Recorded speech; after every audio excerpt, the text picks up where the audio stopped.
You're here with me and my man. Hello! And what we're going to do today is a pizza dough. Yep, so I've got all my ingredients down here. So we're going to have a little shot in while I get them all mixed up. And as I said, really simple dough that anybody can make. Put your ingredients in, a bit of kneading, and let it all proof, and then you're ready to go. So let's have a little look at what we've got down here. So here are the ingredients that we need. We've got some lukewarm water, plain flour, caster sugar, olive oil, salt, butter, yeast, and the equipment is just a mixing bowl and a sieve. And now we will go through the quantities and show you how to make the dough. Right, so first I'm just going to take the flour. I always like to give it a nice little sieve before it goes in. Nice and simple. Just give it a little shake as it's going in there. So 350 grams of, this is plain flour. If you can get double O flour, great, or bread flour, just makes it a little bit nicer. So that's done, let's get rid of that. Then I'm just going to chuck in a little sachet of yeast, 7 grams of dried yeast, get that in. Just going to give that a little stir around to mix it in. Then a teaspoon of salt that goes in. Oh, a little bit's come out. Be all right. And then a teaspoon of sugar. I've got caster sugar because it's just a little bit finer. Just mixes in better, but I have done it with granulated and it's fine. So there we go. Oh, a teaspoon of that in. Just give it another little stir around. And then what I do, I've got those nice little chunks of butter. Put them in. So you've cut them up into squares? Yeah, cut them up into squares, yeah, that's it. And then I'm just going to rub these into the flour. Just nice and gentle. You'll start to feel it, it'll start to go in. Just rub it in. Just shake it in now. It's getting there. As I say, it doesn't take long.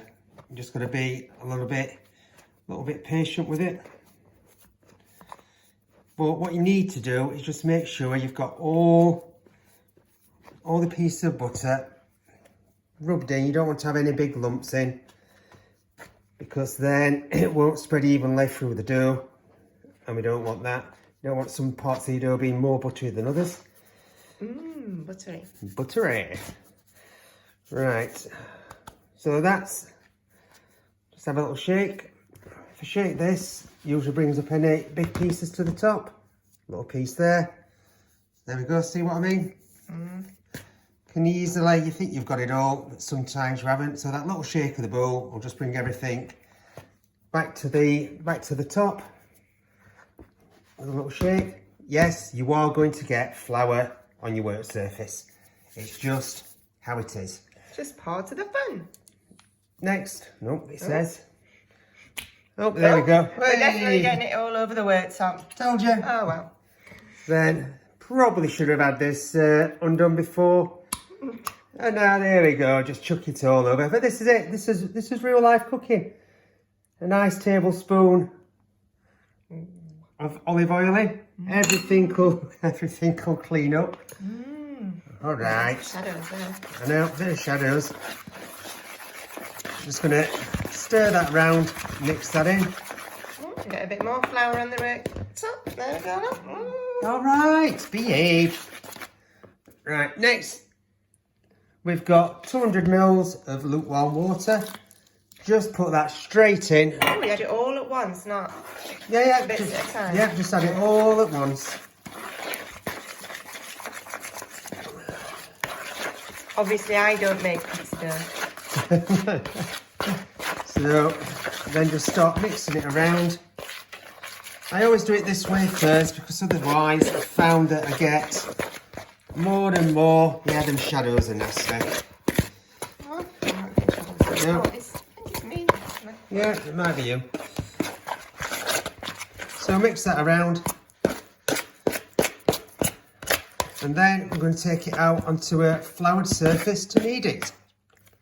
So I've got the dough out of the bowl and onto a bit of a floured surface. Now, it does start off as quite a sticky dough. Sometimes you do have to add a little bit of flour, even if we've got, that mixture right. But as you can see, it's feeling nice on there. So what we're going to do is we're going to start giving it a knead. Let's say what we're going to do, probably usually do this for about 10 minutes.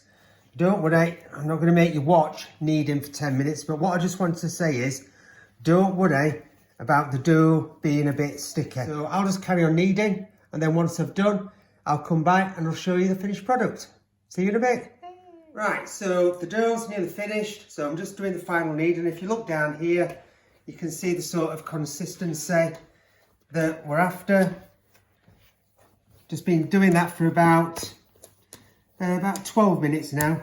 So we've got a nice piece of dough. This is going to go straight into the bowl. Got the bowl like that. And then just going to cover it up with some cling film. I hate cling film. It's like my nemesis. Never wants to work. Especially when the little bits that's come off that's meant to actually cut it has broken.